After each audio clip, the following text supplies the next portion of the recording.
जय हिंद दोस्तों, मैं सनी स्वागत करता हूं आप सभी का आपके अपनी YouTube channel study for goals में।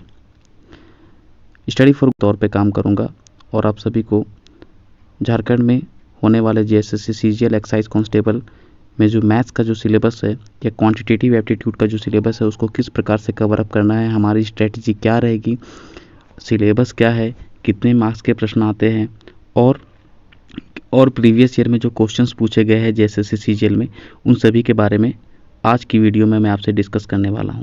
तो चलिए बिना देर किए हुए शुरू करते हैं।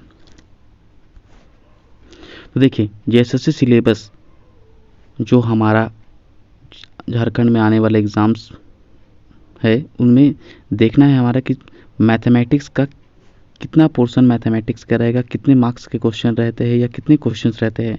तो जैसा कि आप सभी को पता है कि झारखंड में जो एग्ज़ाम होने वाले हैं उसमें मैथ्स का जो वेटेज है वो आपका कितना है, वो आपका है 20 क्वेश्चंस का। नंबर ऑफ क्वेश्चंस कितने हैं, 150। इसमें से आप सभी लोग देख सकते हैं कि इसमें से इंडियन जीके है 30 मार्क्स का, Jharkhand GK sorry 30 questions, Jharkhand GK से रहेंगे 40 क्वेश्चंस, साइंस से रहेंगे 20 क्वेश्चंस, कंप्यूटर से 20 क्वेश्चंस, रीजनिंग से 20 क्वेश्चंस और मैथ से 20 क्वेश्चंस। तो मैं आप सभी लोगों को जो मैथ्स में जो क्वेश्चंस रहेंगे 20 क्वेश्चंस, उन सभी क्वेश्चन किस प्रकार से क्वेश्चन रहते हैं, इसका सिलेबस क्या होगा, इसके बारे में डिस्कस करूंगा आज की वीडियो में। तो चलिए देखते हैं।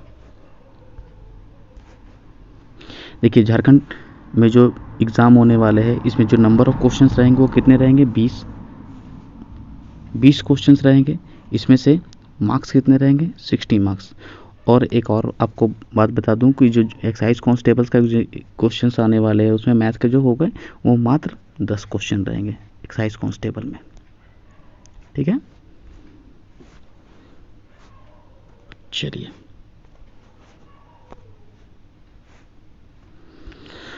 तो ये रहा हमारा झारखंड, हमारे जेएसएससी का सिलेबस। देखिए, झारखंड में जितने भी एग्ज़ाम होते हैं ओवरऑल सबका सिलेबस लगभग मैथ्स का सेम ही रहता है। तो आइए हम लोग बिना लेट किए हुए सिलेबस को एक बार डिस्कस कर लेते हैं। तो सबसे पहले जो है वो नंबर सिस्टम हम लोगों को पढ़ना है। नंबर सिस्टम से एक प्रश्न आते हैं, दूसरा है LCM HCF, third average, fourth simplification, fifth problems on numbers, percentage, profit and loss, ratio proportion, time and distance, problem on trains, boats and stems, chain rule, time and work, simple interest, compound interest, area, volume, surface area, trigonometry और pipes and systems. देखिए, मैंने syllabus जो है वो English में लिख दिया है, लेकिन जो मैं आप लोगों को प्रश्न कराऊंगा वो इंग्लिश हिंदी दोनों में रहेंगे, इसलिए घबराने की कोई आवश्यकता नहीं है। तो आइए हम देखते हैं कि क्या क्या सिलेबस जो है तो टोटल कितने सिलेबस हो गए, टोटल 20 टॉपिक्स हो गए। और भी एक दो टॉपिक हो सकते हैं आगे पीछे छूट जाए, लेकिन ओवरऑल जो है वो आपको यही 20 टॉपिक है। इस 20 टॉपिक के लिए मैं आपसे 50 to 60 क्लासेस लूँगा और इस तरीके से क्लास लूँगा कि ये 50-60 क्लासेस में आप सभी लोगों के मैथ्स के सारे कंसेप्ट और साथ में जो प्रीवियस ईयर क्वेश्चन है उसको भी सॉल्व कर दूँ। तो चलिए आगे बढ़ते हैं। तो आगे का जो टॉपिक है वो ये है, प्रीवियस में जो जेएसएससी का एग्ज़ाम हुआ था 2015 में, उसमें से कुछ प्रश्नों को मैं छाट कर लाया हूँ आप सभी लोगों के लिए और आपको दिखाना चाहता हूँ कि ये जो प्रश्न है वो बहुत ही आसान प्रश्न होते हैं, उनका सॉल्यूशन कितना आसान है। अगर आप चाहे तो बस थोड़ी वीडियो थोड़ा मेहनत करके आप मैथ्स के सारे प्रश्न को टच कर सकते हैं। तो आइए सबसे पहले प्रश्न देखते हैं। देखिए, पहला प्रश्न क्या है, दो ट्रेनों की गति का अनुपात 4:5 है। यदि दूसरी ट्रेन 5 घंटे में 600 किलोमीटर की दूरी तय करती है तो पहली ट्रेन की गति क्या होगी, ये है प्रश्न। तो देखिए, पहला ट्रेन कुछ स्पीड से चल रहे होंगे, दूसरा ट्रेन कुछ स्पीड से चल रहे होंगे। तो पहले ट्रेन का स्पीड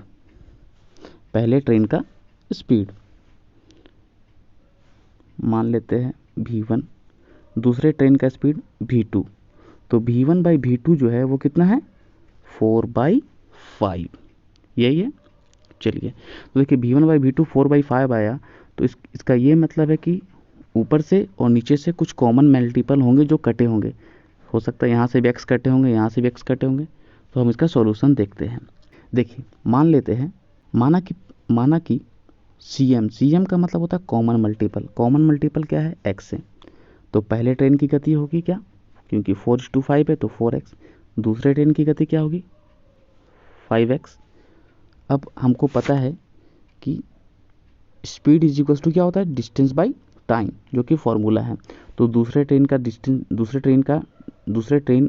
हमको स्पीड पता है। कितना स्पीड है? 5x। टाइम दिया हुआ है 5 घंटे में 600 किलोमीटर की दूरी वो तय करती है। 5 घंटे में 600 किलोमीटर की दूरी तय करती है। तो अगर हम इसको सॉल्व करेंगे तो स्पीड जो बराबर होता है वो 5 घंटे में 600 किलोमीटर, तो 600 डिवाइडेड बाई 5, और ये s हमको दिया हुआ कितना है? ये 5x। तो 5x is equals to 600 divided by 5। इसको सॉल्व आउट करने पे हमारा x का वैल्यू जो होता है वो 24 आता है। तो आपसे पूछा गया है पहले ट्रेन की गति क्या होगी? पहले ट्रेन की गति क्या होगी? तो पहले ट्रेन की जो गति होगी क्या है? 4x है, और x का वैल्यू हम निकाल लिए। 4 into x that is 4 into 24 that is equals to 96 kilometre. तो इसका जो करेक्ट आंसर होगा वो होगा 96 किलोमीटर पर आवर। चलिए, अब दूसरा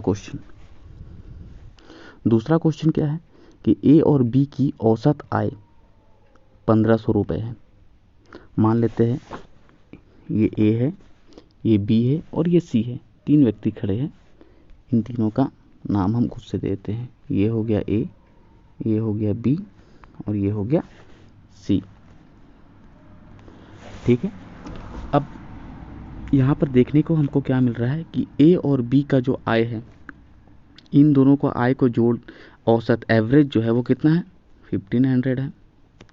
इसी प्रकार से बी और सी का एवरेज का आय जो है वो कितना है? 2500 है।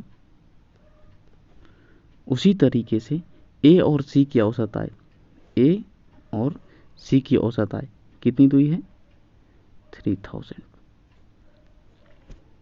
ठीक है। तो आपको क्या निकालना है कि ए की आय कितनी होगी? बहुत ही सिंपल है। सब लोगों का एवरेज का दिया हुआ है, हर एक दो कंबाइन करके एवरेज वैल्यू दिया हुआ है। हम आसानी से इसका हल देखते हैं किस प्रकार से इसका हल होगा। तो देखिए, बहुत ही आसान, जैसा कि मैंने आप लोगों को बताया था। a प्लस बी मतलब a और b की आय का औसत निकाल रहे हैं, तो a plus B divided by 2, यहाँ से ध्यान दीजिएगा, a plus B divided by 2 that is equals to 1500, जो कि हम a और b का निकाले थे। उसी तरह b plus C divided by 2, इन दोनों का एवरेज निकालने पे कितना आता है? 2500। और a प्लस सी का एवरेज निकालने पे कितना आता है? 3000। तो a plus C divided by 2 that is equals to 3000। अब देखिए, first equation, second equation, third equation, तीनों को ऐड करते हैं तो क्या आएगा? a plus B plus A plus C divided by सब में है, तो इसका ये आएगा 2 into A plus B plus C divided by 2 that is equals to 7000। तो a plus B plus C is equals to 7000। कोई परेशानी की बात नहीं है। अब हमको पता है कि b plus C divided by 2 कितना है? b plus C divided by 2, जैसा कि आप देख चुके हैं कि b plus C divided by 2 that is equals to 2500 है। तो b plus C is equals to क्या होगा? 2500 इंटू 2, नीचे में आपका डिवाइडेड में 2 था, उधर साइड ले जाएंगे तो इंटू में हो जाएगा, डेट इज इक्वल्स टू 5000। तो a plus B plus C that is equals to 7000 हमको पता है, और b प्लस सी के बारे में हमको पता चल गया अभी कि ये 5000 है। तो a प्लस बी प्लस सी में b प्लस सी के जगह पे हम क्या पुट करेंगे? 5000। तो हमको क्या निकलेगा? a का वैल्यू निकल जाएगा 2000। तो a की सैलरी कितनी होगी? 2000। तो इसका करेक्ट आंसर है ऑप्शन ए। ठीक है। चलिए अगले क्वेश्चन की तरफ बढ़ते हैं। अगला जो प्रश्न है वो है, ए एक कार्य को 60 दिनों में कर सकता है और केवल बी उसी कार्य को 50 दिनों में कर सकता है। ए 12 दिन कार्य करने के पश्चात चला जाता है। शेष कार्य को करने में बी को कितना समय लगेगा। देखिए बहुत ही सिंपल सा क्वेश्चन है। देखिए ये मान लेते हैं ए है और ये है बी। ए का जो कार्य करने का क्षमता है वो कितना है, एक कार्य को वो 60 दिन में कंप्लीट कर लेता है। मतलब इसकी जो क्षमता हुई, क्षमता क्या हुआ, एक काम को करने में उसको 60 दिन लगता है और बी को एक काम को करने में 50 दिन लगता है। इससे आप मतलब निकाल सकते हैं कि बी को कम समय लग रहा है काम करने में उसी काम को, और ए को उसी काम को करने में ज़्यादा समय लग रहा है, क्योंकि सभी लोगों की क्षमता अलग अलग होती है। तो उसी पर ये प्रश्न है। तो आइए हम सॉल्यूशन देखते हैं कि कैसे ये आखिर सॉल्व होगा। तो देखिए जैसा कि आप देख पा रहे हैं, अगर ए की क्षमता, ए किसी कार्य को, ए जो है वो किसी कार्य को 60 दिन में करता था, तो उसी काम को एक दिन में वो कितना करेगा, तो एक दिन में वो एक दिन में उसी कार्य को 1/60 करेगा। एक काम को करने में अगर वो 60 दिन लगाता था तो एक दिन में काम का कितना भाग किया, तो 1/60 भाग किया। उसी तरीके से 12 दिन में ए द्वारा किया गया कार्य, तो 12 दिन में कितना काम करेगा, जैसा कि यूनिटरी मेथड में आप देख लेते हैं। यूनिटरी मेथड में आप क्या देखे थे कि ए एक काम को एक दिन में 1/60 करता है, तो 12 दिन में क्या करेगा, तो 12 से मल्टीप्लाई कर देंगे।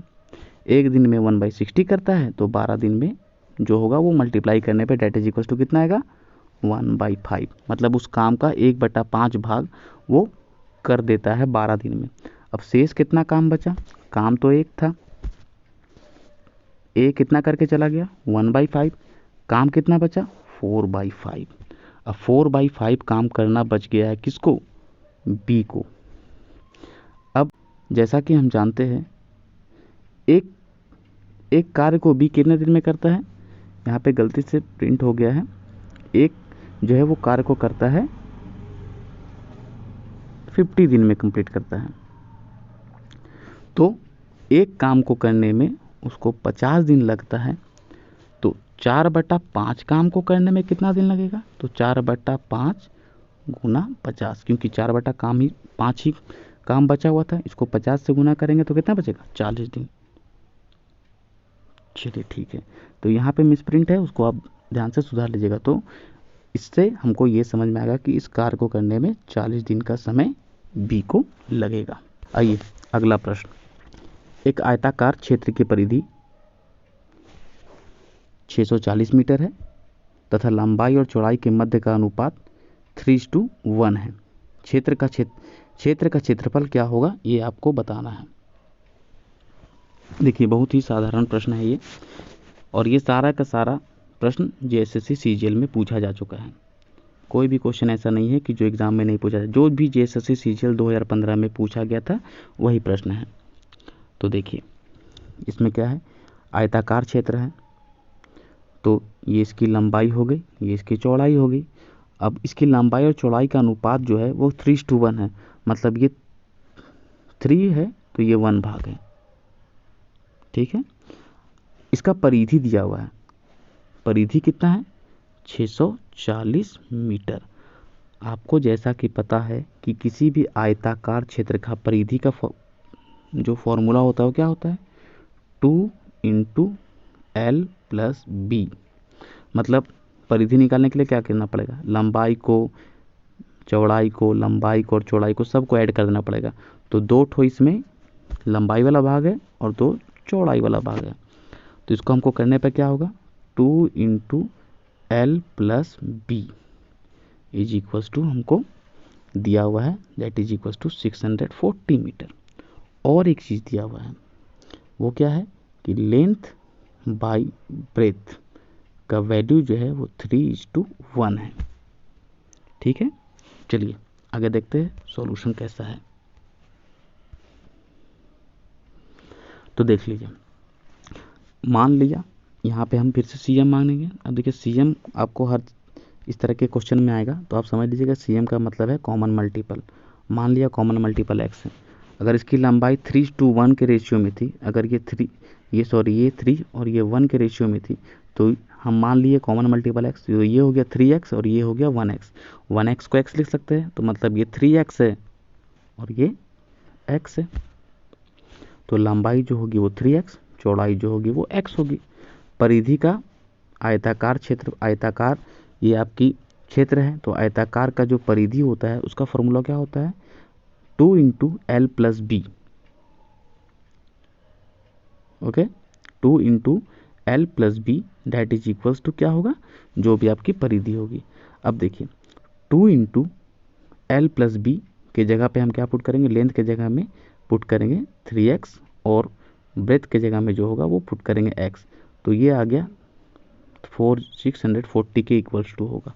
तो यहाँ से हमको x का वैल्यू निकल जाएगा। x का वैल्यू क्या होगा, x का जो वैल्यू होगा वो क्या होगा 640 मीटर, सॉरी x का जो वैल्यू होगा वो 640 metre divided by 8 that is equals to 80 metre. अब हमको x का वैल्यू पता चल गया है, तो हम लेंथ निकाल सकते हैं, क्योंकि लेंथ कितना है 3x और ब्रेथ कितना है x। तो लेंथ जो होगा वो 3 इंटू 80 और ब्रेथ जो होगा वो 80। अब हमको क्षेत्रफल निकालना है, तो क्षेत्रफल का फॉर्मूला क्या होता है, length into breadth that is equals to लंबाई गुना चौड़ाई। तो यहाँ से लंबाई का वैल्यू 240, चौड़ाई का वैल्यू 80, दोनों को मल्टीप्लाई करने पे कितना आता है 19200 वर्ग मीटर, क्योंकि क्षेत्रफल जो होता है वो वर्ग मीटर में ही हम लोग डिनोट करते हैं। तो इसका आंसर होगा ए। ठीक है, अब हम लोग अगले प्रश्न की तरफ देखते हैं। ये प्रश्न जो है इसके लिए आपको बनाने की कोई आवश्यकता नहीं है, आप हाथ से ही बन जाएंगे। देखिए जैसा कि चित्र में दिया हुआ आप देख सकते हैं कि आम के 9 पेड़ एक सीधी रेखा में है। प्रश्न के हिसाब से हम पढ़ रहे हैं, प्रश्न में क्या दिया हुआ है कि आम के 9 पेड़ एक सीधी रेखा में है, प्रत्येक आम के पेड़ के मध्य की दूरी 2.5 मीटर है। तो पहले और 9वें पेड़ के मध्य की दूरी क्या होगी। बहुत ही सिंपल क्वेश्चन है। देखिए मान लीजिए एक आम का पेड़ यहाँ है, एक आम का पेड़ यहाँ है, एक आम का पेड़ यहाँ है, एक आम का पेड़ यहाँ है। इस तरीके से 1 2 3 4 5 6 7 8 9 पेड़ हैं और प्रत्येक के बीच की लंबाई 2.5 2.5 2.5। तो देखिए इसके बीच में कितने 2.5 आएंगे, 1 2 3 4 5 6 7 8। इसका मतलब जितने पेड़ होंगे उसमें से एक कम। ठीक है, तो 2.5 को अगर हम, क्योंकि प्रत्येक 2 पेड़ के बीच की दूरी जो है वो 2.5 मीटर है और पहले और 8वें पेड़ के बीच की दूरी आपसे पता करने के लिए कहा जा रहा है, तो हम क्या करेंगे इसके लिए, तो पहले और आखिरी पेड़ के बीच की हमको दूरी पता करनी होगी। तो क्या करेंगे, पहले और आखिरी पेड़ के बीच में कितने गैप बन रहे हैं, तो 8 गैप बन रहे हैं 2 पेड़ के बीच में, जैसा कि आप देख पा रहे हैं 1 2 3 4 5 6 7 और एक 8 गैप बन पा रहे हैं। तो 8 गैप के लिए क्या करना पड़ेगा, और प्रत्येक की आपको पता है 8 इंटू एक 2 पेड़ के बीच की दूरी 2.5। ठीक है, तो इसको जो मल्टीप्लाई करने पे आंसर आएगा वही आएगा। तो आइए इसका सॉल्यूशन देखते हैं। तो 2 पेड़ के मध्य की दूरी कितना है 2.5 मीटर, 2.5 मीटर है 2 पेड़ के मध्य की दूरी। तो पहले और 9वें पेड़ के मध्य की दूरी क्या होगी, इसको मल्टीप्लाई करना पड़ेगा 8 into 2.5 that is equals to 20 metre. आइए अब अगले प्रश्न की तरफ देखते हैं। तो देखिए ये प्रश्न क्या है कि 30 मीटर भुजा की एक वर्गाकार भूमि के एक कोने में एक बकरी 14 मीटर लंबी रस्सी से बंधी हुई है, वह कितने क्षेत्र पर चर सकती है। तो प्रश्न से ही आपको यहाँ का उत्तर समझ में आ जाएगा। देखिए क्या है, एक वर्गाकार भुजा है, ये फिगर वैसा नहीं है बट ये वर्गाकार है, इसकी लंबाई और चौड़ाई बराबर है। ये 30 मीटर है और ये भी आपका 30 मीटर का है। ये दोनों को हम लोग कट कर लेते हैं, ये दोनों से हमको कोई मतलब नहीं है। और ये बकरी की जो रस्सी है वो लगभग इस कोने में बंधी हुई है जो कि 14 मीटर की है। ठीक है, तो ये बकरी क्या करेगी, यहाँ से यहाँ तक जाएगी 14 मीटर और यहाँ से 14 मीटर और यहाँ से 14 मीटर तक का कवर कर पाएगी। फिर से आपको दिखाता हूँ, ये बकरी जो है, ये जो सर्कल है, बकरी इसी क्षेत्र पर कर सकती है। ये अगर इसका 14 मीटर का लंबाई है तो इस क्षेत्र पर वो क्या कर सकती है, चर सकती है। तो हमको निकालना क्या है कि कितने एरिया पर वो चर सकती है, उसका क्षेत्रफल हमको निकालना है इस प्रश्न में। तो सबसे पहले हमको इस प्रश्न का सॉल्यूशन किस तरीके से बनेगा, तो देखिए बकरी की जो रस्सी की लंबाई होगी, बकरी की रस्सी की जो लंबाई होगी कितनी होगी, 14 मीटर की।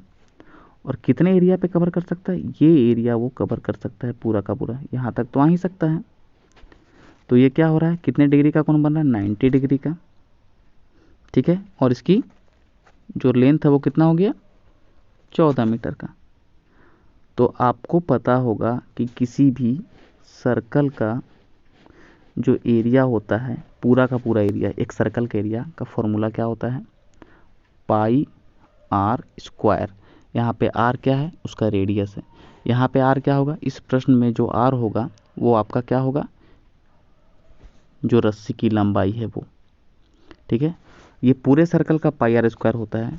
तो अगर हम, ये तो सर्कल का चौथा भाग है, तो हम क्या करना पड़ेगा, हमको 1/4 से मल्टीप्लाई करना पड़ेगा, ठीक है। आइए सॉल्यूशन देखते हैं। तो क्या हुआ, रस्सी की लंबाई 14 मीटर, फॉर्मूला क्या होता है, चढ़ने वाले क्षेत्र का एरिया 1/4, क्योंकि हम आपको बता चुके थे कि हम पूरा का पूरा सर्कल पे कवर नहीं करेगा, एक सर्कल का 1/4 भाग ही खा सकता है ये। तो 1/4 into pi R square, R कितना हो गया 14, तो पाई आर स्क्वायर का मदद से ये हम निकाल सकते हैं, ठीक है। चलिए अगले प्रश्न की तरफ ध्यान देते हैं। वह दो अंकों की सबसे बड़ी संख्या कौन सी है जिसे 2, 3 या 4 से विभाजित करने पर शेषफल 5 रहता है। देखिए इस प्रश्न का सॉल्यूशन मैं आपको बता दे रहा हूँ, लेकिन जितने भी प्रश्नों का सॉल्यूशन मैं आपको बताया हूँ, सभी के प्रश्नों के कंसेप्ट मैं आने वाले क्लासेस में डील करूँगा, वो भी टॉपिक वाइज, क्योंकि सब भी अलग अलग टॉपिक से क्वेश्चंस थे। तो सारे के सारे प्रश्नों को मैं आप लोगों को सभी के सभी कंसेप्ट को कंप्लीट करवा ही दूंगा। तो आइए देखते हैं कि इस प्रश्न का उत्तर हमको किस तरीके से निकलता है। तो देखिए ये जो है वो प्रश्न जो है वो एलसीएम एचसीएफ का प्रश्न है, और ये एक सिंपल सा फॉर्मूला बेस्ड प्रश्न है। देखिए क्या है, क्या करना होगा कि वह दो अंकों की हमको संख्या चाहिए सबसे बड़ी से बड़ी, जिसको 2, 3 या 4 से विभाजित करने पर शेषफल हमको कितना चाहिए, 5 बचना हो चाहिए। तो क्या करना होगा इस प्रश्न में कि 2, 3 और 4 का एलसीएम निकाल दीजिए। तो 2, 3 और 4 का एलसीएम जो होता है डेट इज इक्वल्स टू 12 होता है, ठीक है। और इन सारे के सारे ऑप्शंस में से हम देखेंगे कि 77 ही एक ऐसा नंबर है जिसको 12 से विभाजित करने पर शेषफल 5 बचता है। तो यहाँ से हमारा सॉल्यूशन हो जाएगा।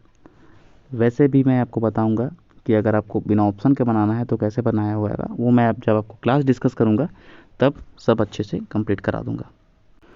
तो अगला प्रश्न जो है वो हमारा है प्रॉब्लम ऑन एजेस पे बेसिस पे। एक पिता की आयु पुत्र से 30 वर्ष अधिक है।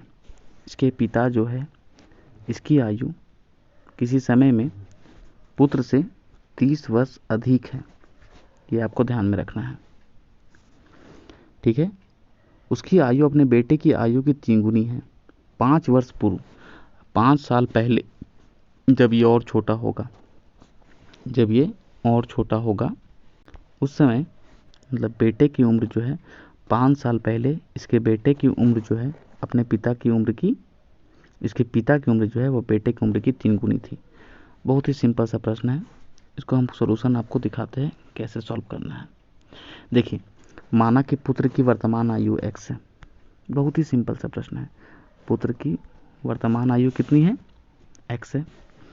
तो जब पुत्र की वर्तमान आयु x है तो पिता की वर्तमान आयु क्या होगी, प्रश्न से ही पता चल रहा है कि पुत्र की वर्तमान आयु x है तो पिता की वर्तमान आयु x + 30 होगी। क्यों, क्योंकि पिता जो है अभी अपने पुत्र से 30 वर्ष अधिक है, पिता की उम्र पुत्र से 30 वर्ष अधिक है। अब 5 वर्ष पूर्व की बात करते हैं। देखिए 5 वर्ष पूर्व की जो बात करते हैं उसमें हमको क्या पता चलता है कि 5 वर्ष पूर्व मतलब जब बेटा की उम्र 5 साल कम होगी तो x-5, बेटा की उम्र 5 साल पहले कितनी होगी, x-5। अब इसके पिता की उम्र कितनी होगी, तो इसके पिता की होगी x, जिसके पिता की जो उम्र होगी वो 5 साल कम होगी। अभी उसके पिता की उम्र बेटे की उम्र से 30 वर्ष अधिक थी, उसमें से 5 को हम माइनस कर लेंगे। तो हम सॉल्यूशन इक्वेशंस निकालते हैं। उस क्वेश्चन क्या बोल रहा है कि 5 साल पहले इसके पिता की उम्र जो है वो अपने बेटे की उम्र की 3 गुनी थी।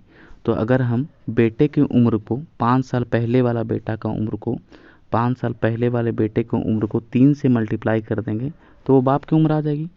तो 5 साल पहले, सॉरी 5 साल में बोल रहा हूँ, 3 साल पहले प्रश्न में, हाँ 5 साल पहले, सॉरी 5 साल पहले उसके बेटे की उम्र जो है वो इस तरीके से थी कि इसके बेटे की उम्र से पिता जो है वो 3 गुना बड़ा था।